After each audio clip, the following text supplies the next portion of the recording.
नमस्कार आप सभी को, स्वागत है आपका हमारे इस प्लेटफ़ॉर्म पर। आज हम डिस्कस करेंगे मॉक टेस्ट और ये मॉक टेस्ट हैं लोअर पीसीएस की जो आपकी परीक्षा करवाई जानी है, उत्तर प्रदेश अधीनस्थ सेवा चयन आयोग के द्वारा, उसी से संबंधित मॉक टेस्ट हैं। तो चलिए शुरुआत करते हैं मॉक टेस्ट नंबर पहला और इसकी अगर आपको पीडीएफ डाउनलोड करनी है तो आप कहाँ जाएँगे? आप जाएँगे हमारे एप्लीकेशन में और यहाँ से आप इसकी पीडीएफ को डाउनलोड कर सकते हैं। चलिए शुरुआत करते हैं क्वेश्चन नंबर 1 से। सबसे पहले क्वेश्चन को ध्यान से देखो।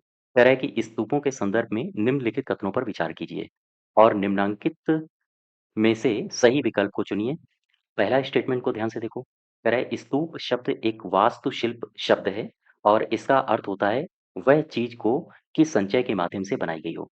यानी ये जो स्तूप लिखा है ना, इस स्तूप का सीधा सा अर्थ क्या होता है? स्तूप का अर्थ होता है ढेर लगाना या हम कहें एकत्र करना। अर्थात वह वस्तु या चीज जो संचय के माध्यम से बनाई गई हो, स्तूप है, ठीक? और पहला स्टेटमेंट तो सही है। सेकंड में कह रहा है कि मृतकों की स्मृति में स्तूप बनाने की प्रथा बौद्ध काल के पूर्व की थी। अब यहाँ पर एक बात समझना, लिखा है मृतकों की स्मृति में स्तूप बनाने की जो प्रथा है, ये बौद्ध काल के पूर्व की थी। क्या ये बात सही है? हाँ, ये भी बात सही है। दरअसल स्तूप निर्माण की पद्धति का विकास जो हुआ है, वो जनजातीय अवधारणा से हुआ है। दोनों स्टेटमेंट्स आपके सही हैं और सी ऑप्शन यहाँ सही हो जाएगा। क्वेश्चन नंबर सेकंड में आ जाओ। दूसरा सेकंड में कह रहा है कि सुमेलित कीजिए। एक तरफ वास्तुशैली दी है और दूसरी तरफ संबद्ध राजवंश दिए हैं। यहाँ पर मेहराब की निचली सतह पर कमल कली की झालर ये हमें किस वंश में देखने को मिलती है? ऑप्शन दिए हैं आपके शर्की, विजयनगर या फिर खिलजी या फिर तुगलक। तो मेहराब की निचली सतह पर कमल कली की झालर इसको आप मैच करा दो खिलजी से। ठीक, ये हमें खिलजी वंश में देखने को मिलती है। अष्टभुजीय मकबरों का उदय ये कब हुआ था? ये हुआ था तुगलक में। स्तंभों में बोधिकोई का प्रयोग, ये हमें कहाँ देखने को मिलता है? ये देखने को मिलता है विजयनगर साम्राज्य में और झुकी हुई मीनारों के साथ विशाल मुख्य द्वार, ये शर्की साम्राज्य में देखने को मिलता है। ठीक है? तो ए का हो जाएगा तीसरा, ए का तीसरा, बी का हो जाएगा चौथा, सी का हो जाएगा दूसरा और डी का हो जाएगा पहला। ठीक? ए का तीसरा, बी का चौथा होना चाहिए, तीसरा, चौथा, सी का दूसरा होगा, डी का पहला, यानी ए ऑप्शन इसमें सही हो जाएगा। और आगे बढ़ें, क्वेश्चन नंबर तीसरे में आ जाओ। थर्ड को ध्यान से देखो। यहाँ पर कुछ युद्ध दिए हैं और इन युद्धों को कालानुक्रम में आपसे सजाने के लिए कह रहा है, उसी आधार पर नीचे ऑप्शंस दिए हैं। देखो, सबसे पहले सरनाल का युद्ध, बिलग्राम का युद्ध, धर्मत का युद्ध और जंजाऊ का युद्ध। सरनाल का जो युद्ध है 1572 में हुआ था, मुगल सेना ने इब्राहिम मिर्जा को हराया था, गुजरात अभियान के दौरान। मैंने आपको पढ़ाया था हिस्ट्री थ्योरी बैच में। इसके अलावा बिलग्राम का युद्ध, ये कब हुआ है? बिलग्राम का युद्ध 1540 में हुआ है और शेरशाह सूरी ने हुमायूँ को यहाँ पे हराया था, है ना? फिर आ जाओ धर्मत का युद्ध, ये 1658 1658 में हुआ है और यहाँ पर औरंगजेब ने दारा को हराया था। जाजाऊ का युद्ध ये 1707 में हुआ था।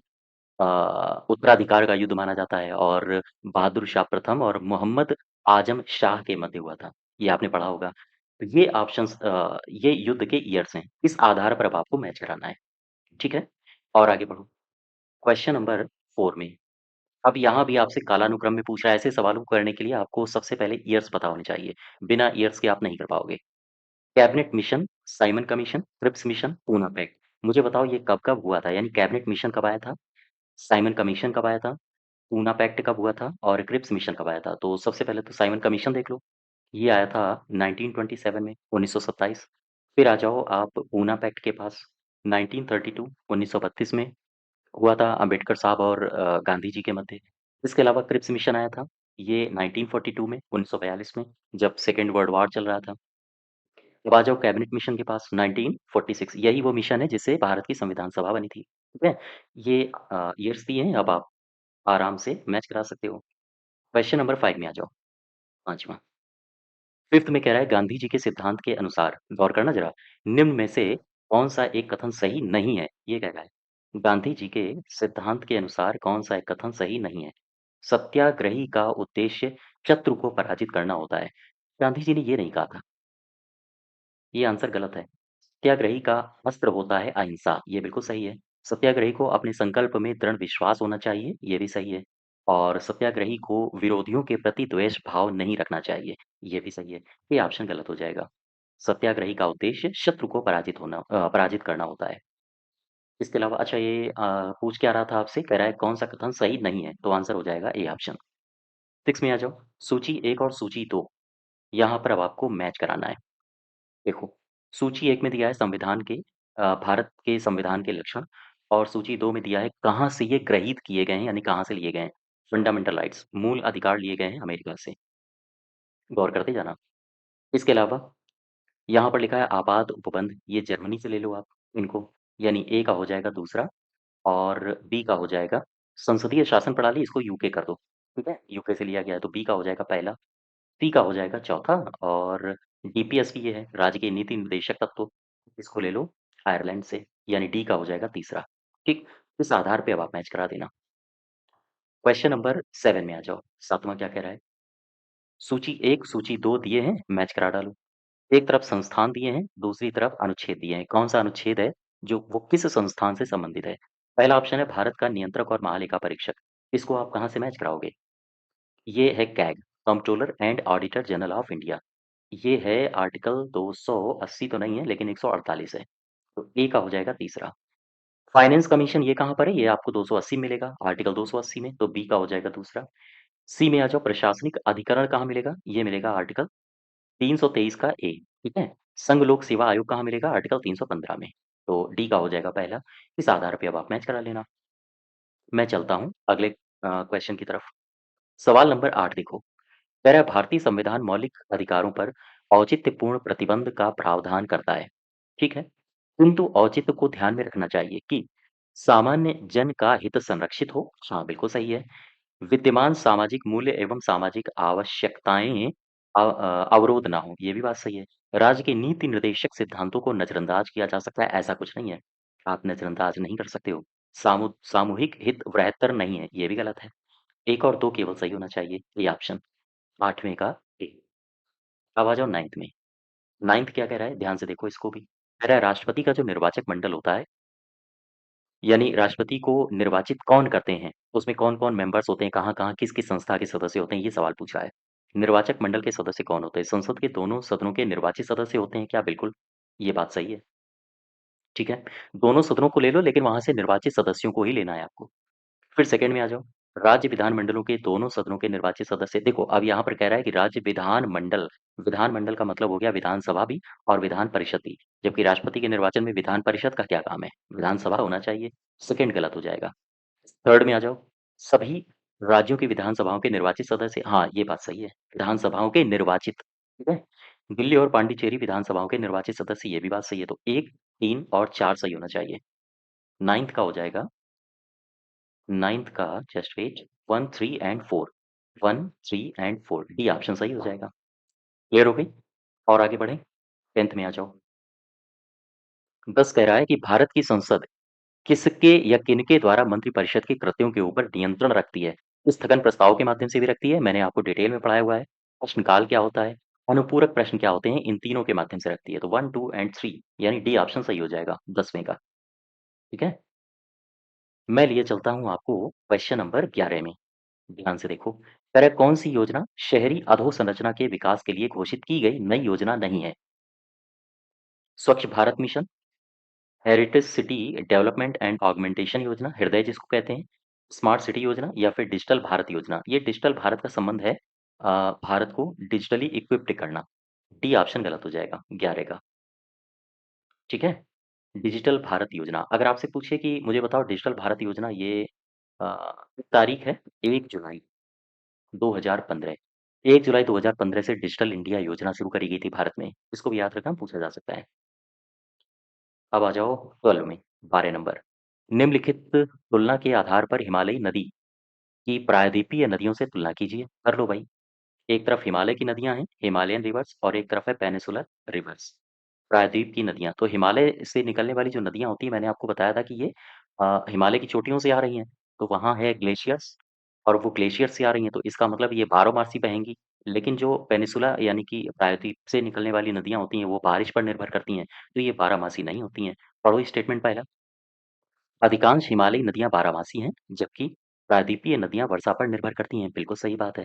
हिमालयी नदी की ढाल प्रायद्वीपीय नदी की तुलना में अधिक खड़ा होता है, ये बात सही है। हिमालय जो है वो खड़ा हुआ है और यहाँ से तेज बहाव के साथ नीचे उतरती हैं, लेकिन प्रायद्वीप ये उतनी ढाल नहीं है यहाँ पे। तो लिखा है हिमालयी नदी की ढाल प्रायद्वीप नदी की तुलना में अधिक खड़ा है, ये भी बात सही है। प्रायद्वीपीय नदी हिमालयी नदी की तुलना में अपने रास्ते से अधिक क्षरण का कारण बनती है। 1 मिनट फिर से पढ़ो इसको। प्रायद्वीपीय नदी हिमालयी नदी की तुलना में अपने रास्ते से अधिक क्षरण का कारण बनती है क्या? ऐसा तो है नहीं, चूँकि ये तेज़ी से इनका बहाव होगा तो यहाँ पर अधिक क्षरण होगा। 1 और 2 सही होना चाहिए। 1 और 2 यानी ए ऑप्शन। क्वेश्चन नंबर 12 का ए। ठीक, और आगे बढ़ें क्वेश्चन नंबर 13 की तरफ। 13 में आ जाओ। 13 में क्या कह रहा है? कह रहा है मुझे बताइए, एक तरफ सूची 1 है, दूसरी तरफ सूची 2 है। तो एक तरफ खनिज दिया है, दूसरी तरफ उत्खनन शहर दिए हैं। कह रहा है कौन-सा सुमेलित नहीं है ना? तांबा। ये तांबा चित्रदुर्ग से संबंधित है और लौह-अयस्क बेल्लारी से है। लौह-अयस्क के जो लौह-अयस्क का खनन होता है बेल्लारी में होता है, बिल्कुल सही है। ये कर्नाटका में पड़ेगा आपका। यहाँ पर देखो ज़रा, चित्रदुर्ग में, ये जो चित्रदुर्ग है, ये लौह-अयस्क और मैंगनीज़ से संबंधित है, ठीक है? ये संबंधित है लौह-अयस्क से और इसके अलावा मैंगनीज़ खनन से संबंधित है। इसके अलावा यहाँ पर आओ ज़रा, भीलवाड़ा ये राजस्थान में पड़ता है और ये राजस्थान मैंगनीज़ नहीं, बल्कि ये तांबे से संबंधित है, तांबा खनन से। और ये कटनी पड़ता है आपका मध्य प्रदेश में।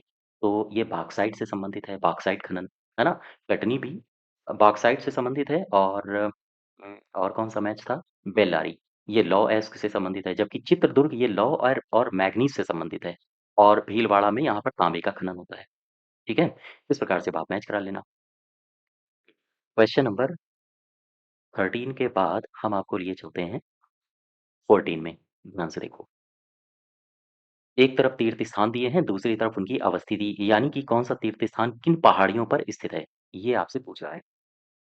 श्रीशैलम, श्रीशैलम ये नल्ला-मल्ला में है या सतमाला में है या फिर महादेव? देखो, श्रीशैलम इसको आप मैच करा दो नल्लमाला पर्वत श्रृंखला से। दरअसल ये आंध्र प्रदेश में पड़ता है। आंध्र प्रदेश में एक जिला है जिसको बोलते हैं नंदयाल, वहीं पर है ये। तो ये तो सही है। ओमकारेश्वर, ओमकारेश्वर अच्छा यहाँ पे एक बात और समझने वाली है। समझने वाली ये बात है कि ये जो श्रीशैलम है ना, यहाँ पर इस मंदिर में भगवान हैं जिनको बोलते हैं भ्रमरांबिका देवी और मल्लिकार्जुन स्वामी। इन भगवानों की यहाँ पर पूजा होती है। अब आ जाओ ओमकारेश्वर के पास। ओमकारेश्वर ये मध्य प्रदेश में है। मध्य प्रदेश में एक जिला आपने पढ़ा होगा खंडवा जिला, वहाँ पर है। और ये सतमाला बल्कि आपने एक पहाड़ी का नाम सुना होगा मंधाता पहाड़ी। ये मंधाता पहाड़ी में है, ठीक है? ये है पुष्कर, पुष्कर कहाँ पर है? राजस्थान में। तो ये राजस्थान के अजमेर में है और ये अरावली, अरावली पहाड़ी पर है। यहाँ तक बात समझ पा रहे हो? तो केवल और केवल एक सही है यहाँ पे, बाकी दोनों गलत हो जाएँगे। ओमकारेश्वर मंदाता पहाड़ी और पुष्कर ये अरावली पहाड़ी पर, ठीक? और आगे बढ़ो, 14 का 1 सही है, 15 की तरफ मैं चलता हूँ। 15 को ध्यान से देखो। कह रहा है गरजता चालीसा, प्रचंड पचासा, चीखता साठा। ये आपने पढ़े होंगे ज्योग्राफी में और ज्योग्राफी में जब आप जाओगे हेमिस्फीयर में, ये है नॉर्दर्न हेमिस्फीयर और ये है साउदर्न हेमिस्फीयर। तो दक्षिणी गोलार्ध में चलने वाली ये पवनें हैं, जब ये समुद्र के पानी से रगड़ के चलती हैं तो ये आवाज़ें करती हैं। और जिस अक्षांश में ये आवाज़ें करती हैं, उन अक्षांशों के नाम पर है ये गरजता चालीसा, प्रचंड पचासा और चीखता साठा। डिटेल में मैंने आपको पढ़ाया है। ठीक? तो 15 का क्या हो जाएगा? बी ऑप्शन हो जाएगा। दक्षिणी गोलार्ध में पश्चिमी पवनें, बी ऑप्शन। 16 में आ जाओ, 16 क्या कह रहा है? कह रहा है देख लो भाई, सही सुमेलित विकल्प की पहचान कर लो। सार्वजनिक वस्तुओं को गैर अपवर्जनीय वस्तुएँ कहा जाता है। क्या ये बात सही है? ठीक है। सेकंड में कह रहा है प्रत्यक्ष करों जैसे संपत्ति कर, उपहार कर, संपत्ति शुल्क से कभी भी बहुत राजस्व का संग्रह नहीं हुआ है, इसलिए इन्हें कागजी कर कहा जाता है। ये स्टेटमेंट्स रट लो, पूछे जा सकते हैं। तीसरे में कह रहा है राजस्व प्राप्तियाँ वे प्राप्तियाँ हैं जिनका दावा सरकार से नहीं किया जा सकता। अतः इनको गैर प्रतिदेय कहा जाता है। ये भी बात सही है। तो उपर्युक्त सभी सही हो जाएँगे डी ऑप्शन, 16 का डी, ठीक है? एक सिद्धांत आपने पढ़ा होगा इकोनॉमिक्स में, अपवर्जन का सिद्धांत। ये सिद्धांत सामान्यतया सामाजिक वस्तुओं के लिए लागू नहीं होता है। तो 16 का हो जाएगा डी ऑप्शन। 16 के बाद आ जाओ 17 में। 17 को ध्यान से देखो। कह रहा है व्यावसायिक बैंक के लाभ के संदर्भ में निम्न कथनों में से सही विकल्प की पहचान कर लो। करो भाई। पहला स्टेटमेंट क्या है? व्यावसायिक बैंक जनता से जमा स्वीकार करते हैं और इस रकम का कुछ भाग उन लोगों को देते हैं जो उधार लेना चाहते हैं। 1 मिनट इसको फिर से पढ़ो। कह रहा है व्यावसायिक बैंक जनता से जमा स्वीकार करते हैं, ठीक है? और इस रकम का कुछ भाग उन लोगों को देते हैं जो उधार लेना चाहते हैं। ये बात सही है। दिए जाने वाले ब्याज की दर उधार लेने वालों से वसूली जाने वाली ब्याज दर से कम होती है। ये भी बात सही है क्योंकि बैंकों की जो मुख्य इनकम होती है वो ब्याज ही होती है। आपको ब्याज देंगे, हमें ब्याज देंगे, फिर उससे उनको इंटरेस्ट मिलेगा, है ना? थर्ड में आ जाओ। उपयुक्त दोनों प्रकार की ब्याज दरों का अंतर स्प्रेड कहलाता है। क्या ये बात सही है? ये भी बात सही है। उपयुक्त सारे, डी ऑप्शन। 18 क्या कह रहा है? 18 में कहा गया है कि भई मुझे ये बताइए खुले बाजार की क्रियाओं के संबंध में सही विकल्प की पहचान कर लो। पढ़ो स्टेटमेंट तभी आप कर पाओगे। इसका संबंध सरकार द्वारा निर्गमित बॉन्ड्स का खुले बाजार में खरीदने और बेचने से है। क्या ये बात सही है? ठीक है। फिर आ जाओ सेकंड में पूर्ण रूप से खुले बाजार की क्रियाएं स्थायी स्वभाव की होती हैं क्या? ठीक है। तो 18 में दोनों स्टेटमेंट सही हो जाएंगे। 18 का 1 और 2 दोनों, यानी कि सी ऑप्शन। ठीक है। अब मैं आपको लिए चलता हूँ 19। 19 को ध्यान से देखो। अर्थशास्त्र में सूचकांकों के संदर्भ में सही विकल्प देख लो कौन से हैं। उपभोक्ता कीमत सूचकांक अर्थात निर्वाह सूचकांक, मजदूरी समझौता, आय नीति, कीमत नीति, किराया नियंत्रण कराधान तथा सामान्य आर्थिक नीतियों के निर्माण में सहायक होते हैं। क्या ये बात सही है? ठीक है। फिर सेकंड स्टेटमेंट कह रहा है कि थोक कीमत सूचकांक का प्रयोग सामान्यतया मुद्रा स्फीति को मापने के लिए किया जाता है। ये भी बात सही है। संवेदी सूचकांक स्टॉक मार्केट में निवेशकों के लिए उपयोगी मार्गदर्शक का काम करता है। ये भी बात सही है। सारे स्टेटमेंट सही है। तीनों स्टेटमेंट याद रखना एग्जाम में पूछे जा सकते हैं कि ये जो संवेदी सूचकांक है ये किससे संबंधित होता है? स्टॉक मार्केट से। थोक कीमत सूचकांक का प्रयोग सामान्यतया कहाँ करते हैं? मुद्रास्फीति को मापने के लिए। और उपभोक्ता कीमत सूचकांक अर्थात निर्वाह सूचकांक मजदूरी समझौता, आय नीति, कीमत नीति, किराया नियंत्रण, प्रावधान, सामान्य आर्थिक नीतियों के निर्माण के लिए सहायक होते हैं। तीनों स्टेटमेंट याद रखो। 19 के बाद चलो चलते हैं 20 में। 20 क्या कह रहा है? कह रहा है कि उत्तर प्रदेश में प्रति व्यक्ति आय की निम्नता के कारणों के बारे में निम्न कथनों की पहचान विचार कीजिए और फिर इनमें से सही विकल्प की पहचान करो। तेजी से बढ़ती जनसंख्या, साहसीपन का अभाव, अपर्याप्त अधोसंरचनात्मक सुविधाएं और कृषि का आधुनिकीकरण। ये गलत हो जाएगा। प्रति व्यक्ति आय की न, निम्नता के कारण तो 1, 2, 3 सही होगा। 1, 2 एंड 3 बी ऑप्शन। 20 का बी। क्वेश्चन नंबर 21 देखो। इसमें कह रहा है कि भारत में 3 प्रकार की राजस्व व्यवस्थाएं लागू की गई थी। इनमें से कौन सी व्यवस्थाएं हैं? तो स्थायी बंदोबस्त भी है भारत में और किसानों के साथ व्यक्तिगत आधार पर राजस्व निर्धारण यानी रैयतवाड़ी व्यवस्था, ये भी सही है। पूरे राजस्व ग्राम से राजस्व व्यवस्था यानी महालवाड़ी व्यवस्था, ये भी सही है। उपर्युक्त सारी यानी डी ऑप्शन सही हो जाएगा। और रैयतवाड़ी महालवाड़ी के बारे में आपने पढ़ा ही है। कितना प्रतिशत कहाँ से लिया जाता था, जमींदार का कौन सा प्रतिशत होता था, ब्रिटिश ईस्ट इंडिया कंपनी को कौन सा हिस्सा दिया जाता था। ये चीजें आप रिवाइज करते रहना। अब आ जाओ 22 में। कह रहा है मई 2026 में भारतीय रेलवे ने डिजिटल मानव संसाधन को बढ़ावा देने के लिए चिराग केंद्र का उद्घाटन ये कहाँ पर किया है? ये पूछ रहा है आपसे। तो हैदराबाद में किया है क्या? या फिर चेन्नई में किया है? या नई दिल्ली या फिर मुंबई? ये किया है हैदराबाद में। हैदराबाद के मौला अली में किया गया है। 22 के बाद चलो 23 में। कह रहा है राष्ट्रपति द्रौपदी मुर्मू ने अमा दीदी बहिनी बस सेवा इसकी शुरुआत भारत के किस राज्य में करी है? मेघालय, असम, पश्चिम बंगाल या फिर सिक्किम? इसकी शुरुआत करी है सिक्किम में। ये ऑप्शन सही हो जाएगा। चीजें याद करते रहना चूंकि सवाल पूछे जा सकते हैं एग्जाम के लिए महत्वपूर्ण है। किस फुटबॉल क्लब ने पहली बार इंडियन सुपर लीग 2025-26 का खिताब जीता है? ये जीता है मुंबई सिटी एफसी ने या फिर बेंगलुरु एफसी या फिर मोहन बागान या फिर ईस्ट बंगाल ने। ये जीता है ए ऑप्शन, ईस्ट बंगाल। 25 देखो। 25 क्या कह रहा है? कह रहा है मुझे बताइए केंद्र सरकार ने ब्रह्मपुत्र बोर्ड के उच्चाधिकार समीक्षा बोर्ड में किन 2 राज्यों को पूर्ण सदस्य के रूप में शामिल किया है? तो ब्रह्मपुत्र बोर्ड में शामिल किया गया है। उच्चाधिकार समीक्षा बोर्ड में। ये यहाँ पर आओ जरा ऑप्शन देखो, सिक्किम और वेस्ट बंगाल। यही सही हो जाएगा। सिक्किम और पश्चिम बंगाल को शामिल किया गया है। 26 क्या कह रहा है? 26 कंप्यूटेशनल विज्ञान और प्रौद्योगिकी पर विश्व सम्मेलन का आयोजन कंप्यूटर विज्ञान और इंजीनियरिंग विभाग के द्वारा कहाँ किया गया? कंप्यूटेशनल विज्ञान और प्रौद्योगिकी पर विश्व सम्मेलन का आयोजन कंप्यूटर विज्ञान और इंजीनियरिंग विभाग के द्वारा कहाँ किया गया? चंडीगढ़ विश्वविद्यालय में या बुंदेलखंड में? ये चंडीगढ़ में किया गया या दिल्ली में या कलिंगा में? 26 का हो जाएगा ए ऑप्शन। ठीक है? अब 27 में चलो। 27 कह रहा है मुझे बताओ शुल्ब सूत्र किससे संबंधित है? ये संबंधित है अग्नि वेदियों का मापन और निर्माण से। और आपको पता होगा ये ज्यामिति से अर्थात मापन का मतलब क्या हो गया? मापन का मतलब हो गया ज्यामिति, कला यहाँ पर आ गई। तो ये भी ऑप्शन आपके एग्जाम में डाल सकता है। ज्यामिति से संबंधित है। और किससे संबंधित है ये शुल्ब सूत्र? बौधायन से। बौधायन पढ़ते रहना, ये सारी बातें हम आपको बता चुके हैं। अब आ जाओ 28 में।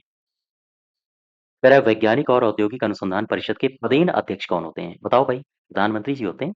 ये ऑप्शन है ना। वैज्ञानिक और औद्योगिक अनुसंधान परिषद की स्थापना 1942 में हुई थी। अध्यक्ष होते हैं हमारे प्रधानमंत्री जी। ठीक है। अच्छा एक आपने और पढ़ा होगा, मैंने आपको पढ़ाया था। DSIR वैज्ञानिक और औद्योगिक अनुसंधान विभाग 1985 में इसको स्टैब्लिश किया गया था। और आगे बढ़े। 29 देखो।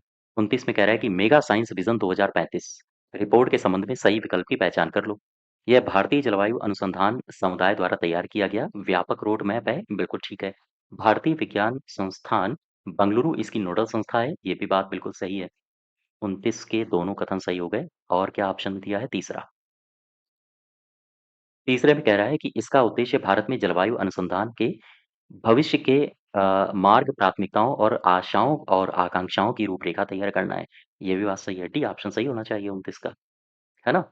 29 के बाद चलो चलते हैं 30 में। 30 क्या कह रहा है?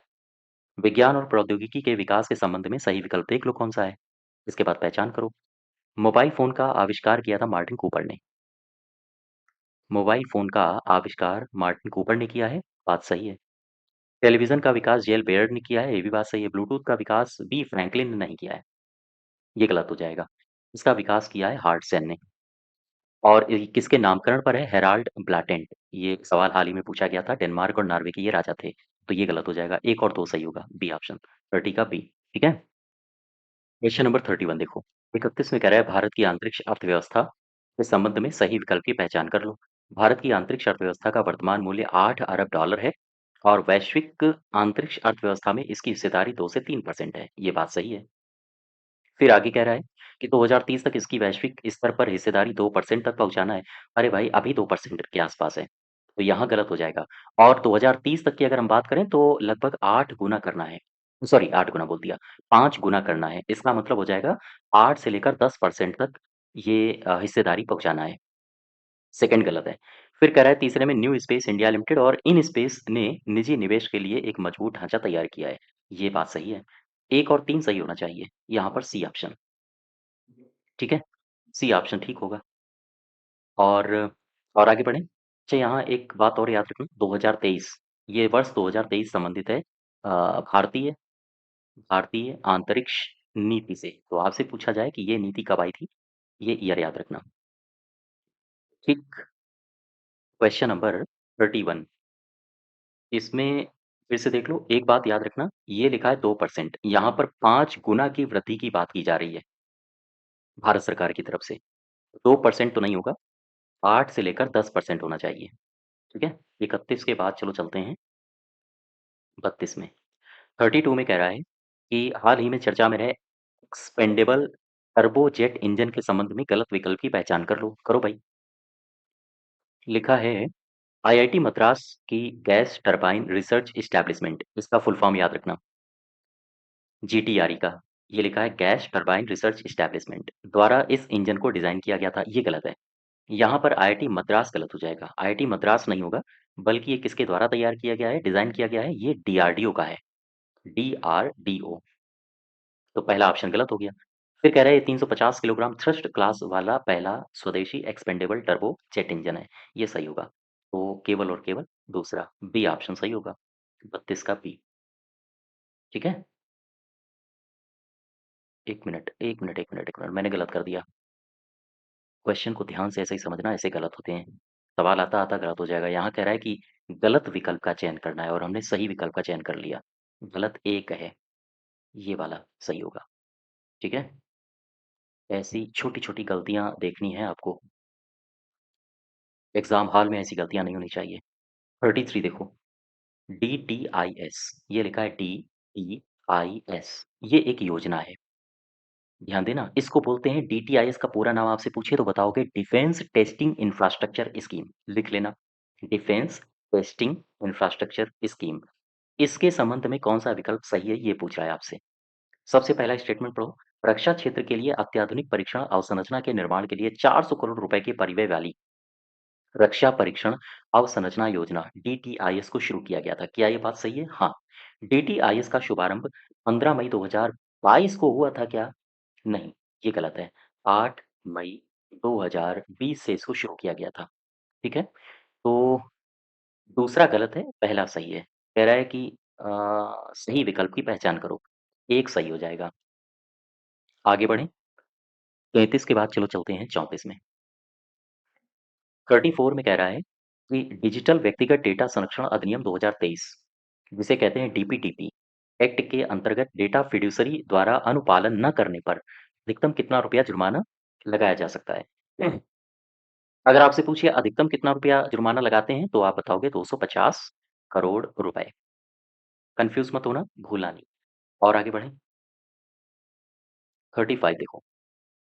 35, हाल ही में राष्ट्रीय सांख्यिकी कार्यालय ने वार्षिक प्रकाशन ऊर्जा सांख्यिकी भारत 2026 द्वारा 2026 जारी किया है। इसके अनुसार नवीकरणीय ऊर्जा में हिस्सेदारी के आधार पर सर्वाधिक हिस्सेदारी किसकी है? सर्वाधिक हिस्सेदारी है सौर ऊर्जा की, या फिर पवन ऊर्जा, या फिर जल विद्युत की, या फिर कोल। आंसर है सौर ऊर्जा। ठीक है? 35 का हो जाएगा सी ऑप्शन।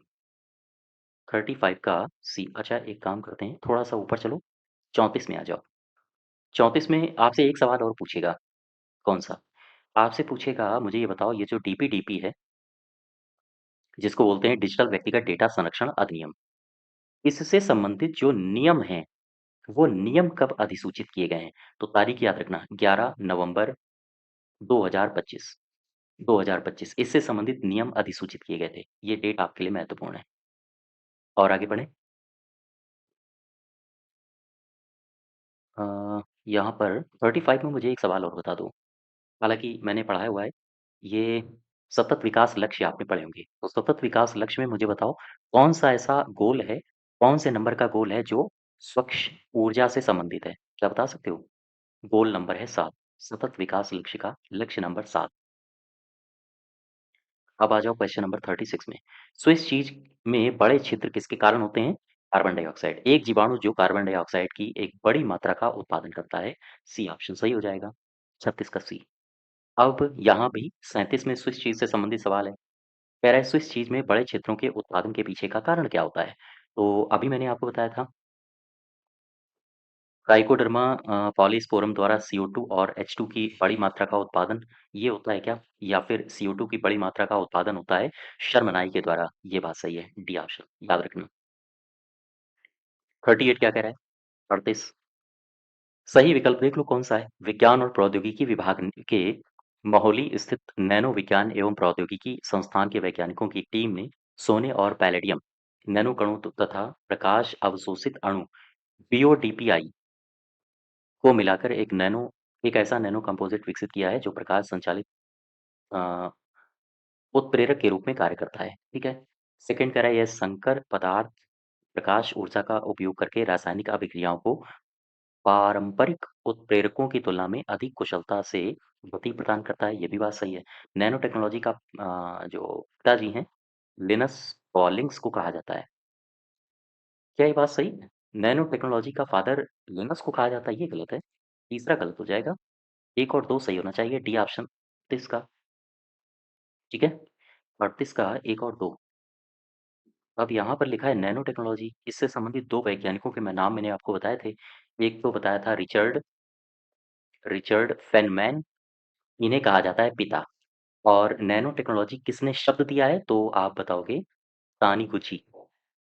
1974 1974 में ये शब्द दिया गया था नोरियो तानीगुची के द्वारा।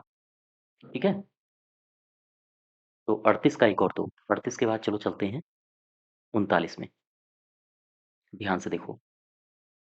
कह रहा है नेशनल क्वांटम मिशन 4 प्रमुख क्षेत्रों पर केंद्रित है।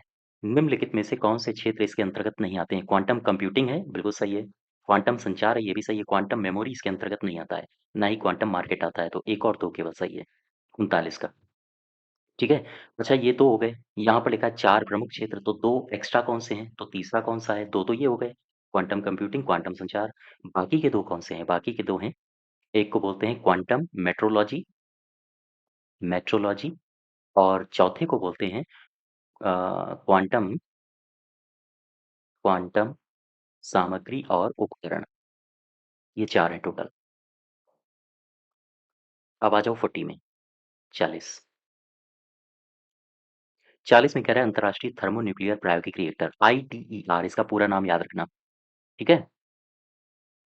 International thermonuclear experimental reactor. परियोजना का उद्देश्य बताओ क्या है? तो इसके बारे में मैंने बताया था कि जहां भी ये शब्द दिख जाए तुरंत आप नाभिकीय संलयन शब्द ढूंढोगे कहाँ पर लिखा है। तो ये लिखा है संलयन ऊर्जा।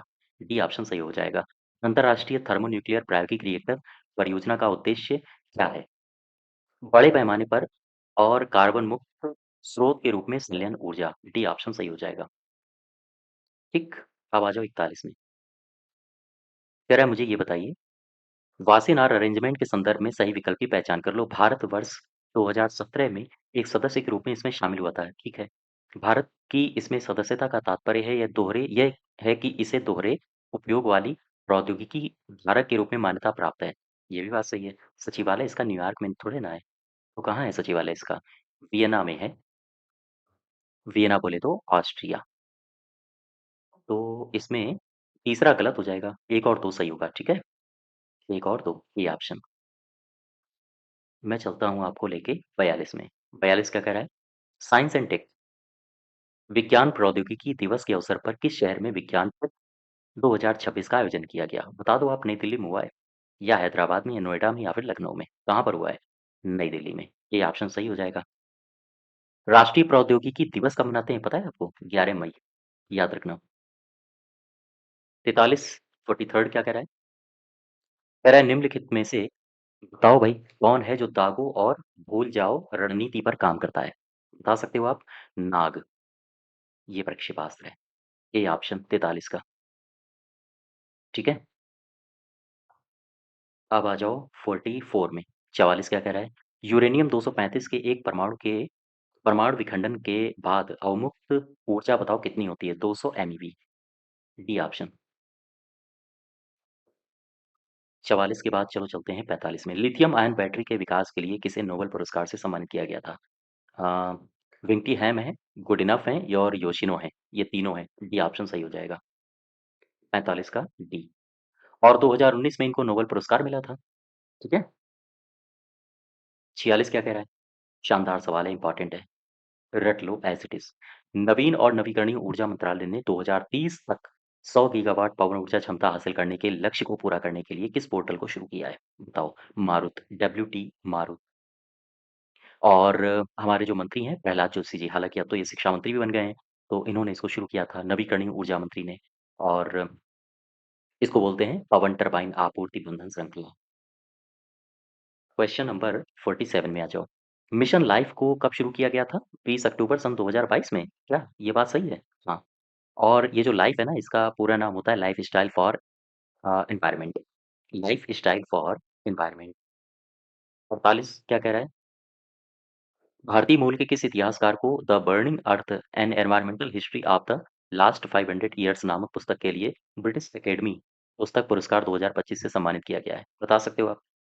नाम याद रखना। ये सुनील अमृत साहब हैं, या तांबे, या वांगचुक? सोनम वांगचुक जी हैं क्या? नहीं भाई, प्रवीण रस्तोगी साहब हैं। कौन है इसके पीछे? तो सुनील अमृत, ये ऑप्शन। 49 क्या कह रहा है? सुभाष चंद्र बोस आपदा प्रबंधन पुरस्कार 2026। बताओ भाई, संस्थागत श्रेणी में पुरस्कार किसे मिला है? सिक्किम को मिला है। ये आगरा नहीं, आपदा होना चाहिए। आपदा प्रबंधन प्राधिकरण सिक्किम। डी ऑप्शन 49 का। ठीक है, ये टाइपिंग एरर हो गई है। और आगे बढ़ो। क्वेश्चन नंबर 50 में आ जाओ। 50 क्या कह रहा है? सही विकल्प देख लो कौन सा है। पहला स्टेटमेंट पढ़ो। वनतारा के संस्थापक के रूप में अनंत अंबानी को ग्लोबल ह्यूमन सोसाइटी के द्वारा पशु कल्याण के क्षेत्र में ग्लोबल ह्यूमैनिटेरियन अवार्ड से नवाजा गया है। हाँ, रवीना टंडन जी को पेटा इंडिया का 2025 का पर्सन ऑफ द ईयर 2025 मिला है, ठीक है। सुप्रिया साहू को UNEP United Nations Environment Programme के द्वारा 2025 का चैंपियंस ऑफ द अर्थ पुरस्कार मिला है, ठीक है। सारे सही हैं, डी ऑप्शन 50 का। 50 के बाद अब आ जाओ 51 में। क्या कह रहा है 51? इसमें कहा यह गया है कि दक्षिण एशिया सहकारी पर्यावरण कार्यक्रम के संबंध में सही विकल्प की पहचान करो। 1982 में इसको स्टैब्लिश किया गया था क्या? 1968 में स्थापित सॉरी 1982 1982 में स्थापित हुआ था, ठीक है। इसका जो मुख्यालय है नई दिल्ली में है, मुख्यालय कोलंबो में है, कोलंबो। दूसरा गलत है। इसमें अफगानिस्तान है, बांग्लादेश है, भूटान है, भारत है, मालदीव है, नेपाल है, पाकिस्तान है, श्रीलंका है, ठीक है। एक और 3 सही होना चाहिए, सी ऑप्शन। चूँकि मुख्यालय नई दिल्ली में नहीं है, इसका मुख्यालय है कोलंबो में। 1982 में इसको एस्टैब्लिश किया गया था, ठीक है। और आगे बढ़ें, 52 में आ जाओ। कह रहा है स्टॉकहोम में पहली बार पर्यावरण पर संगोष्ठी किस वर्ष हुई थी?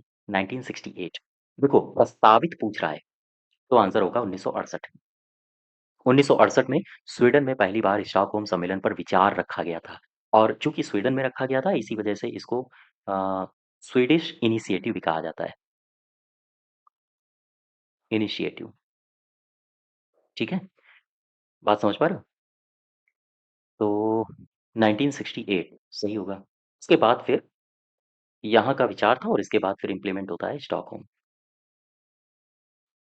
और आगे बढ़ो, पेपर में आ जाओ। जैव सुरक्षा बायो सेफ्टी का कार्टाजेना प्रोटोकॉल केंद्रीय मंत्रालयों में से कौन कार्यान्वित करता है? क्या बता सकते हो आप? अ, अच्छा, ये लिखा है बायो सेफ्टी, जैव सुरक्षा के लिए, तो ये कौन प्रस्तावित करता है? पर्यावरण मंत्रालय करेगा, सी ऑप्शन हो जाएगा। कार्टाजेना प्रोटोकॉल इससे संबंधित है। और अगर आपसे ये पूछे ये है कहाँ पे, ये है कोलंबिया में। इसको भी याद रखना, कई बार सवाल पूछा गया है। कोलंबिया। 54 में आ जाओ। चमन क्या कह रहा है? समुदाय का संयोजन, संगठन व विकास का उसके उसके पर्यावरण से संबंधों का अध्ययन कीजिए। उससे 1 मिनट, समुदाय का संयोजन, संगठन व विकास का उसके पर्यावरण से संबंधों का अध्ययन, ये क्या कहलाता है? ये पूछ रहा है आपसे। ये कहलाता है समपारिस्थितिकी। समपारिस्थितिकी यानी कि इकोलॉजी। और इसमें पर्यावरण के संबंध में समुदाय का अध्ययन करते हैं, ठीक है। डी ऑप्शन सही होगा, चमन का। चमन के बाद चलो 55 में। 55 क्या कह रहा है? वायुमंडल में स्थित ओजोन परत के बारे में देख लो कौन सा सही है। यह सूर्य किरणों में पाए जाने वाले अधिकांश पराबैंगनी विकिरणों को अवशोषित कर लेता है, बिल्कुल ठीक है। क्लोरोफ्लोरो ओजोन स्तर के लिए गंभीर खतरा है, ये भी बात सही है। एक और तो दोनों सही हो जाएंगे 55 का, सी ऑप्शन। सी ऑप्शन, ठीक है। अ, एक काम करते हैं, मैं एक नाम आपको बताता हूँ। ये नाम याद रखना, एग्जाम में कई बार रिपीट हुआ है और इस एग्जाम के लिए भी आपके लिए महत्वपूर्ण है। ये कौन है? ये हैं शेरवुड रोलैंड। शेरवुड रोलैंड और मारियो मोलिना। इनका नाम क्यों फेमस है? इनका नाम इसलिए फेमस है क्योंकि कहा जाता है कि क्लोरोफ्लोरोकार्बन ओजोन कणों को नष्ट कर सकती है और पृथ्वी की सुरक्षाकारी ओजोन परत के लिए खतरा हो सकती है। ये इन्हीं के द्वारा बताया गया था, ठीक है। इसे प्रकाशित करने या हम कहें इसे प्रकाशित करने का श्रेय इनको जाता है, रोलैंड साहब को और मोलिना को। अब वापस आ जाओ, 55 का हो जाएगा सी ऑप्शन। 55 के बाद चलो 56 में। 56 कह रहा है कि एनडीएमए का गठन प्रारंभ में किस तिथि को प्रधानमंत्री की अध्यक्षता में कार्यकारी आदेश के द्वारा किया गया था? एनडीएमए का गठन प्रधानमंत्री एनडीएमए का गठन प्रधानमंत्री की अध्यक्षता में कार्यकारी आदेश के द्वारा किया गया था। कब किया गया था ये पूछ रहा है आपसे। 26 सितंबर 2006 है क्या? कार्यकारी आदेश के द्वारा किया गया था, अभी अधिनियमित किया गया था ये नहीं पूछ रहा है ना? तो आंसर होना चाहिए यहाँ पर 2005। ठीक है, ये आंसर होगा, लेकिन ये नहीं होगा। तारीख 15 अगस्त नहीं है, ये तारीख है 30 मई 2005, ये आंसर सही होगा। 30 मई 2005, तो कोई ऑप्शन है नहीं, ये ऑप्शन सही हो जाएगा, ठीक है। 56 का। अब आ जाओ 57 में। एनडीएमए के कार्य बता दो मुझे क्या है? आपदा प्रबंधन की नीतियां तैयार करना, ठीक है। राष्ट्रीय आपदा प्रबंधन संस्थान को चलाने के लिए व्यापक नीतियां और दिशा निर्देश निर्धारित करना, ये भी सही है। आपदा प्रबंधन के लिए नीतियां योजनाओं को लागू करने के संबंधी प्रयासों में समन्वय स्थापित करना ये भी सही है। सारे सही हो जाएँगे, डी ऑप्शन। 58 क्या कह रहा है? 58 कह रहा है निम्नलिखित में से किस राज्य में एनडीआरएफ की बटालियन नहीं है? बताओ भई। तमिलनाडु में है क्या? महाराष्ट्र में है, उत्तर मध्य प्रदेश में नहीं है। अपना जो उत्तर प्रदेश का वाराणसी वाली बटालियन है, वो मध्य प्रदेश को देखती है। ये गलत हो जाएगा, 58 का, ठीक है? D option. उत्तर प्रदेश में कौन-कौन सी बटालियन है? तो एक है 11वीं बटालियन, ये आपको वाराणसी में मिलेगी और एक है 8वीं बटालियन, तो ये आपको मिलेगी गाज़ियाबाद में, गाज़ियाबाद।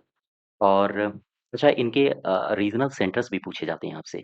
गाज़ियाबाद का जो रीजनल सेंटर है, वो है नोएडा और वाराणसी का जो रीजनल सेंटर है, वो आपको मिलेगा गोरखपुर में। गोरखपुर के अलावा लखनऊ मिलेगा और लखनऊ के अलावा आपको भोपाल में मिलेगा। तो मैंने आपसे कहा था कि जो मध्य प्रदेश वाला क्षेत्र है, उसे ये 11वीं जो बटालियन है वाराणसी, यही देखता है, ठीक है? इस प्रकार से भी सवाल आपसे पूछे जा सकते हैं, तो ध्यान रखना। अब आ जाओ 59 में, क्या कह रहा है? वाराणसी स्थित 11वीं एनडीआरएफ बटालियन के अंतर्गत किस शहर में क्षेत्रीय प्रतिक्रिया केंद्र नहीं है? लखनऊ में है, गोरखपुर में है, भोपाल में है, सोनभद्र में नहीं है। 60 में क्या कह रहा है? 60 में मुझे बताओ बिजली गिरने का कारण क्या होता है? तो बादल के विभिन्न भागों के बीच आवेशों का प्रवाह। ये ऑप्शन सही हो जाएगा। यही इसके पीछे कारण होता है। 60 के बाद चलो चलते हैं 61 में, 61 में। 61 में क्या कह रहा है? आपदा प्रबंधन की प्राथमिक जिम्मेदारी किसकी होती है? तो ये होती है राज्य सरकार, अर्थात राज्य सरकारों की होती है प्राथमिक जिम्मेदारी। क्वेश्चन नंबर 62 देखो, 62 में कह रहा है कि किस आईआईटी ने डेटा आधारित जलवायु जोखिम प्रबंधन के लिए एआई रेजिलियंस एंड कमांड केंद्र का शुभारंभ किया है? क्या बता सकते हो आप मुझे? तो आईआईटी मद्रास है या गांधीनगर है? आंसर होगा गांधीनगर, याद रखना इसको। तो आईआईटी गांधीनगर, बी ऑप्शन सही हो जाएगा, ठीक है? अच्छा एक सवाल और आपसे पूछा जाता है। सवाल आपसे पूछा ये जाएगा, ये रिपीट हुआ एग्जाम में सवाल है, ध्यान रखना इसको। आपसे पूछा जाएगा, मुझे बताओ राष्ट्रीय आपदा राष्ट्रीय आपदा प्रबंधन संस्थान ये कहाँ पे है? तो आप ये तो बता दोगे कि नई दिल्ली में है, लेकिन अगर इसकी भी लोकेशन पूछ ले, तो आप बताओगे विक्रम नगर। ये लोकेशन याद रखना, एग्जाम में कई बार रिपीट हुआ है। अब आ जाओ 62 के बाद चलते हैं 63 में। 63 को ध्यान से देखो, क्या कह रहा है? कह रहा है भारत में आपदा प्रबंधन पर राष्ट्रीय नीति ये कब लाई गई थी? 2009 में, बी ऑप्शन सही हो जाएगा। 64 क्या कह रहा है? जुलाई 2026 में विश्व युवा कौशल दिवस कार्यक्रम के संबंध में सही विकल्प की पहचान करो। उत्तर प्रदेश के संबंध में ये सवाल है, ठीक है? जुलाई 2026 में विश्व युवा कौशल दिवस के संबंध में सही विकल्प की पहचान कर लो। विश्व युवा कौशल दिवस के अवसर पर इंदिरा गांधी प्रतिष्ठान में कौशल से स्वावलंबन, स्वावलंबन से सम्मान, ये याद रखना इंपॉर्टेंट है आपके लिए। विषय पर राज्य स्तरीय कार्यक्रम का आयोजन हुआ और इस कार्यक्रम का शुभारंभ योगी आदित्यनाथ जी ने किया था, ठीक है? इसी दौरान कौशल सारथी और कौशल सेतु पोर्टल का विमोचन किया गया और 400 सफल युवाओं एवं युवा आइकनों को सम्मानित किया गया, ठीक है? पर ये दोनों सही हो जाएंगे, सी ऑप्शन। 64 के बाद चलो चलते हैं 65 में। किस शहर में फ्रूट होराइजन 2026 का आयोजन किया गया? लखनऊ में किया गया है ये तो, ये ऑप्शन सही होगा 65 का। 66 में क्या कह रहा है? 66 में उत्तर प्रदेश के किस शहर में 2 दिवसीय राज्य स्तरीय एनएसएस सम्मेलन का शुभारंभ किया गया? ये भी हुआ है लखनऊ में। अब आ जाओ 67 में क्या कह रहा है? यहाँ कहा गया है कि हाल ही में चर्चा में रहे एरोड्रोम लाइसेंस के संबंध में सही कथन की पहचान कर लो। डीजीसीए ने नोएडा स्थित जेवर एयरपोर्ट को आधिकारिक रूप से एरोड्रोम लाइसेंस प्रदान कर दिया है और एरोड्रोम लाइसेंस की स्वीकृति से यह प्रमाणित होता है कि हवाई अड्डा अंतर्राष्ट्रीय नागरिक उड्डयन संगठन के मानकों और डीजीसीए के द्वारा निर्धारित सिविल एविएशन रिक्वायरमेंट के अनुरूप पूर्णतया सक्षम है। दोनों ऑप्शन सही होंगे, सी ऑप्शन सही हो जाएगा। इसके बाद चलो 68 में 68 में कह रहा है कि 24 से 26 जनवरी 2026 तक उत्तर प्रदेश के लखनऊ के राष्ट्र प्रेरणा स्थल में आयोजित 3 दिवसीय उत्तर प्रदेश दिवस 2026 समारोह की थीम क्या थी? ये पूछ रहा है। ये थी विकसित भारत विकसित उत्तर प्रदेश, ए ऑप्शन। 68 का ए। अब आ जाओ 69 में। आपदा समीकरण डिजास्टर इक्वेशन में कौन सा कारक भौतिक सामाजिक आर्थिक और पर्यावरणीय कारकों के द्वारा निर्धारित उन स्थितियों को वर्णित करता है जो संवेदनशीलता को बढ़ाती हैं। ये करता है वल्नरेबिलिटी। बी ऑप्शन सही होना चाहिए 69 का। ठीक है? बात समझ पा रहे हो? अच्छा, एक मैं स्टेटमेंट लिख रहा हूँ। डिज़ास्टर मैनेजमेंट से संबंधित स्टेटमेंट है। ये स्टेटमेंट एज़ इट इज़ याद कर लेना, पूछा जा सकता है। एक शब्द आपने सुना होगा, कोपिंग कैपेसिटी। कोपिंग कैपेसिटी, ठीक है? और एक आपने सुना होगा शब्द वल्नरेबिलिटी।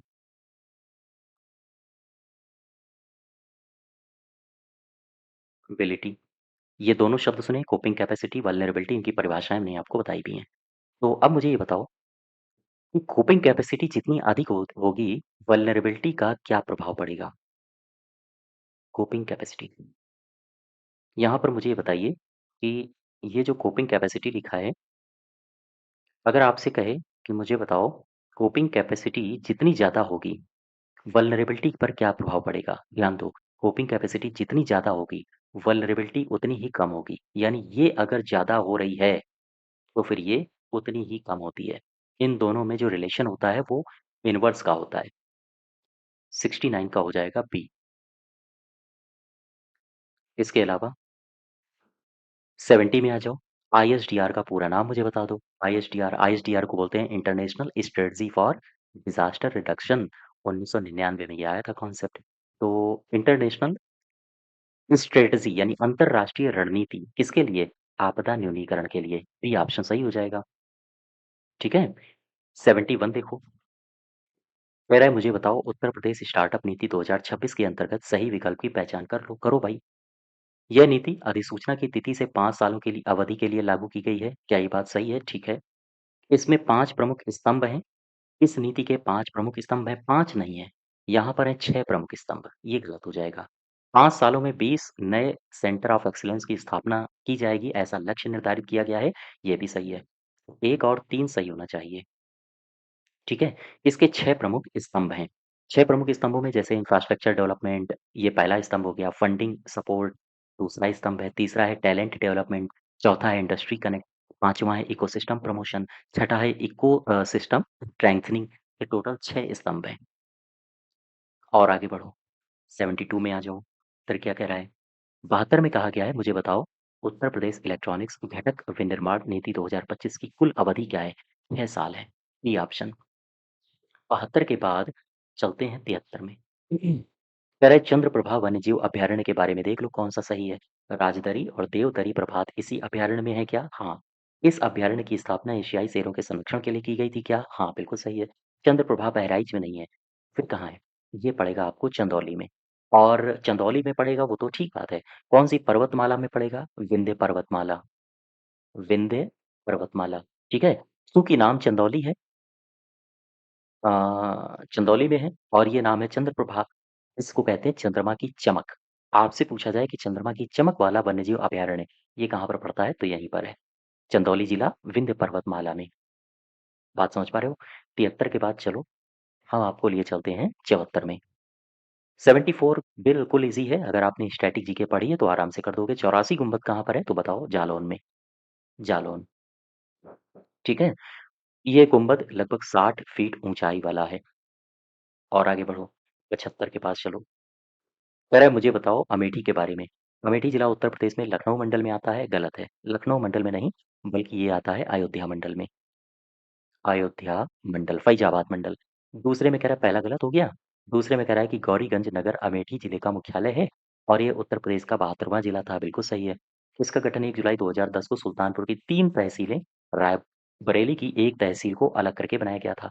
तो 2 और 3 सही होना चाहिए। B option. B option. अब यहाँ पर आपसे कह रहा है कि सुल्तानपुर की 3 है, ठीक है? और रायबरेली की 1 है। तो सुल्तानपुर की 3 है तो 1 हो गया अमेठी। सुल्तानपुर की 3 तहसीलें हैं ना, तो अमेठी, 1 गौरीगंज और इसके अलावा आपने नाम सुना होगा मुसाफिर मुसाफिर खाना और रायबरेली की किलोई। तो ये इनको मिला दिया गया और एक नया बना दिया गया अमेठी। ठीक है? अब वापस आ जाओ। तो 76 के पास चलो ज़रा, 76 में क्या कह रहा है? कह रहा है बताओ किस वर्ष उत्तर प्रदेश में राष्ट्रपति शासन नहीं लगा? 68 में लगा, 2002 में लगा, 73 में लगा, 96 में लगा, 5 में नहीं लगा। ये गलत हो जाएगा। यहाँ से यहाँ से 2 बातें याद रखना। मैं यहाँ पर लिखे देता हूँ। 10 बार टोटल लगा है। 10वीं बार कब लगा है? 8 मार्च 2002 से लेकर 3 मई 2002 तक। इसको रट लो। ये पूछा जा सकता है। और पहली बार कब लगा? पहली बार भी याद रखना। ये 25 फरवरी 1968 से लेकर 26 फरवरी 1969 तक लगा है। दरअसल विधानसभा इस समय निलंबित रही थी। विधानसभा निलंबन। और इसके अलावा 15 अप्रैल 1968 को विधानसभा को भंग कर दिया गया था। ठीक है? ये 2 बातें और एक्स्ट्रा याद रखना। हालाँकि आपको यूपी स्पेशल में ये सारी बातें पढ़ाई गई हैं, तो लगातार रिवीजन करते रहो। 170 में क्या कह रहा है? उत्तर प्रदेश में पंचायतों में ई गवर्नेंस की स्थापना के लिए कौन सी योजना आई है? राम मनोहर लोहिया पंचायत सशक्तिकरण योजना। ये आंसर सही हो जाएगा। 170 का हो जाएगा ए ऑप्शन। अब आ जाओ 78 के पास चलो। 78 में क्या कह रहा है? कह रहा है जनगणना 2011 के अनुसार न्यूनतम एसटी प्रतिशत वाला जिला बता दो। तो आंसर हो जाएगा बागपत। 79 क्या कह रहा है? 79 को ध्यान से पढ़ो। सही विकल्प की पहचान कर लो। उत्तर प्रदेश में हिंदी को राजभाषा के रूप में 1947 में स्वीकार किया गया था। बिल्कुल ठीक है। आयुर्वेद महोत्सव झांसी मनाया जाता है। ये भी बात सही है। ठीक है। और कजरी, इसकी उत्पत्ति वाराणसी में नहीं बल्कि इसकी उत्पत्ति मिर्जापुर में मानी जाती है। मिर्जापुर में। तो तीसरा गलत होगा। 1 और 2 सही हो जाएगा।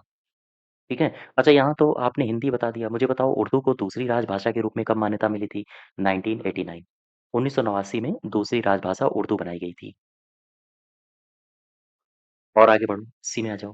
हाल ही में चर्चा में रही उत्तर प्रदेश की जो खिलाड़ी हैं सोनाली सिंह, इनका संबंध किस खेल से है? सोनाली सिंह का, हालांकि सोनाली सिंह क्रिकेट से भी हैं, बैडमिंटन से भी हैं।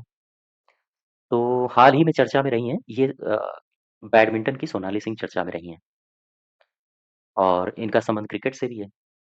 ठीक है। तो आंसर इसमें दोनों होना चाहिए, बी और सी, दोनों को याद रखना। ये क्रिकेट से भी है और एक सोनाली सिंह है जो बैडमिंटन से भी है। और आगे बढ़ो, 81 में आ जाओ। 81 में कह रहा है कि चकबंदी योजना ये कब शुरू हुई थी? 1954 में हुई थी। 1954 बी ऑप्शन। श्रावस्ती काहे की राजधानी थी? एक मिनट। श्रावस्ती की राजधानी क्या थी? ये थी कोसल। श्रावस्ती की राजधानी थी कोचल। महाजनपद काल की हम बात कर रहे हैं। और कुशीनारा ये किसकी राजधानी थी? मल महाजनपद की थी, है ना?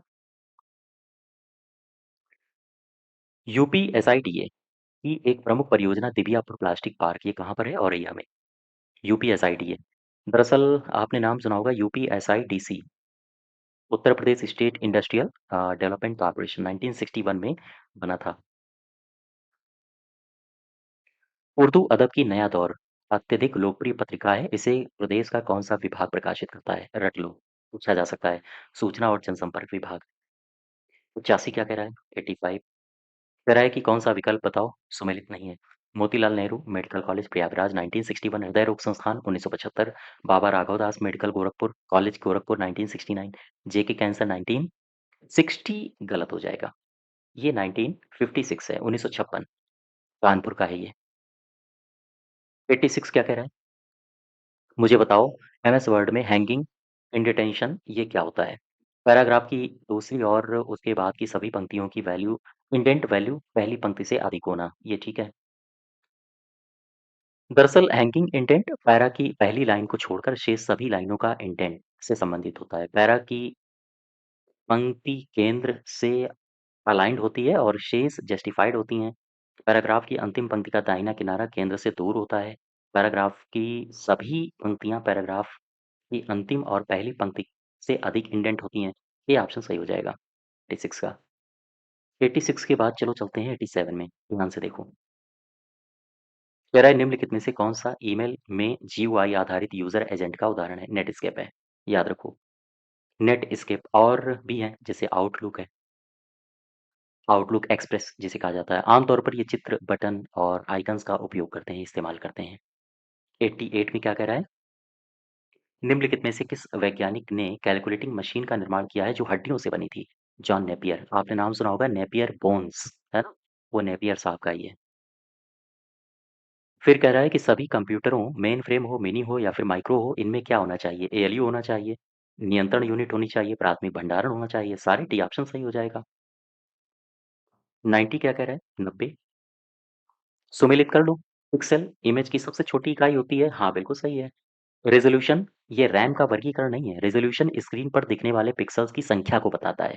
तो दूसरा गलत हो जाएगा। रिफ्रेश रेट प्रति सेकंड यूज़र को भेजे गए मेल नहीं होता है, ये गलत है। रिफ्रेश रेट का मतलब होता है ये बताता है कि किसी स्क्रीन की तस्वीर पर 1 सेकंड में कितनी बार ताज़ा होती है, हम कहें बदलती है।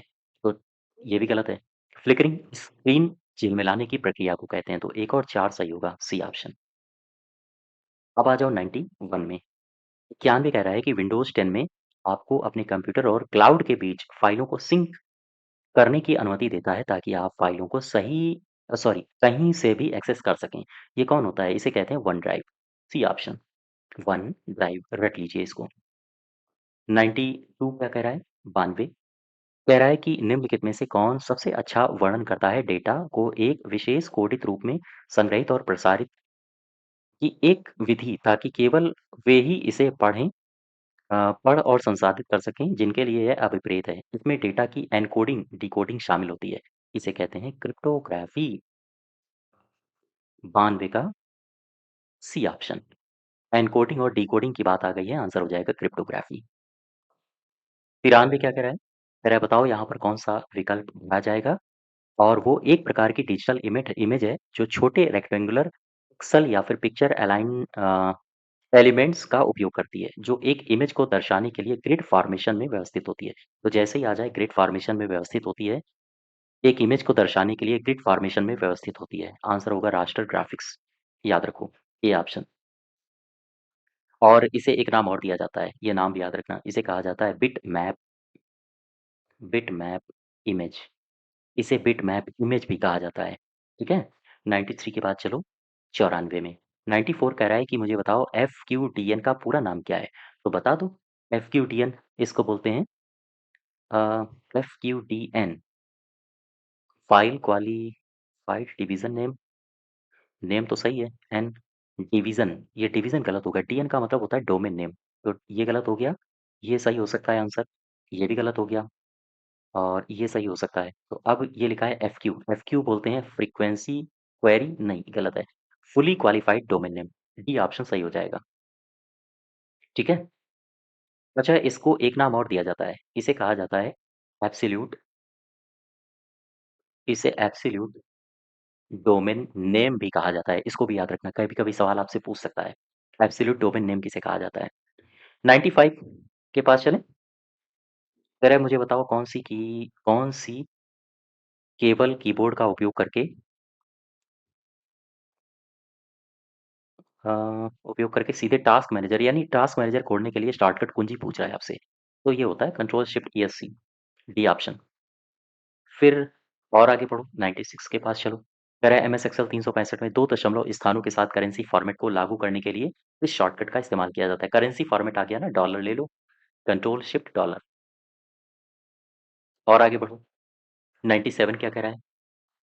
कपकेक, डोनट, एक्लेयर, सायो, जिंजरब्रेड, ये किन संस्करणों के कोड नेम है? ये है एंड्रॉइड, एंड्रॉइड, ठीक है? देख लो कहाँ पर है एंड्रॉइड, आंसर हो जाएगा बी ऑप्शन। अब आ जाओ 98 में। 98 कह रहा है कि कौन सा सेंट्रल प्रोसेसिंग यूनिट के बारे में गलत दिया है? पढ़ो पढ़ो भाई। कंट्रोल यूनिट उस क्रम को नियंत्रित करती है जिसमें निर्देश डालते हैं, प्रोसेसर से निकलते हैं और दिशा निर्देशों को कैसे निष्पादित किया जाता है। 1 मिनट, इसको फिर से पढ़ो। क्या कह रहा है? कंट्रोल यूनिट उस क्रम को नियंत्रित करती है जिसमें निर्देश डालते हैं, प्रोसेसर से निकलते और निर्देशों को कैसे निष्पादित किया जाता है। फिर कह रहा है अरिथमेटिक लॉजिक यूनिट इनपुट लेने, इसे संकेत में बदलने और आगे के संचालन के लिए इसे संग्रहित करने के लिए जिम्मेदार है। फिर कह रहा है एएलयू को कंप्यूटर का गणितीय मस्तिष्क भी कहा जाता है। यहाँ पर कह रहा है कौन सा गलत है? गलत पूछ रहा है ना? तो पहला तो सही है। एएलयू इनपुट लेना, इसे संकेत में बदलना और आगे के संचालन के लिए इसे संग्रहीत करना, स्टोर करना, ये काम इसका नहीं होता है। गणितीय मस्तिष्क ये भी ठीक है, कंट्रोल यूनिट संचालन क्रम को निर्देशित और प्रबंधित करती है, ये भी ठीक है। बी ऑप्शन गलत होना चाहिए। कह रहा है कौन सा गलत है? 98 का बी। अब आ जाओ 99 में। 99 में ध्यान से देखो, कह रहा है कि मुझे बताओ, यहाँ पर फिल इन द ब्लैंक्स से कंप्यूटर सिस्टम की एक बड़ी संख्या को संक्रमित कर देता है, या तो विज्ञापन प्रदर्शित करके या पे पर क्लिक तंत्र का उपयोग करके अपने ग्राहकों को उनके प्रदर्शित विज्ञापनों पर क्लिक की संख्या के सामने चार्ज करने के लिए राजस्व उत्पन्न करता है। अब यहाँ देखो, ये लिखा है प्रदर्शित विज्ञापन, विज्ञापन पर क्लिक करना, तो ये होता है एडवेयर, विज्ञापन है। और विज्ञापनों के लिए हम किसका इस्तेमाल करते हैं? यहाँ पर आओ, डी ऑप्शन सही हो जाएगा, एडवेयर। ठीक है? 99 का डी ऑप्शन, यानी एडवेयर विज्ञापन समर्थित सॉफ्टवेयर्स होते हैं, ध्यान रखना। अब आ जाओ 100 में। 100 में कह रहा है एमएस एक्सेल 365 का निम्न में से कौन सा फंक्शन संख्याओं के रेंज के औसत की गणना करता है? तो औसत के लिए क्या हम इस्तेमाल करते हैं? एवरेज, सी ऑप्शन सही हो जाएगा। तो ये हमारे 100 क्वेश्चंस थे। ठीक है? इसी के आगे हम लोग नेक्स्ट डे कंटिन्यू करेंगे। मॉक टेस्ट नंबर दूसरा, ये पहला था। आई होप यहाँ तक आप समझ गए होंगे। किसी भी क्वेश्चन में अगर डाउट हो आपको, तो व्हाट्सएप नंबर दिया गया है, आप उसमें वहाँ पर सवालों को पूछ सकते हैं। ठीक है? धन्यवाद।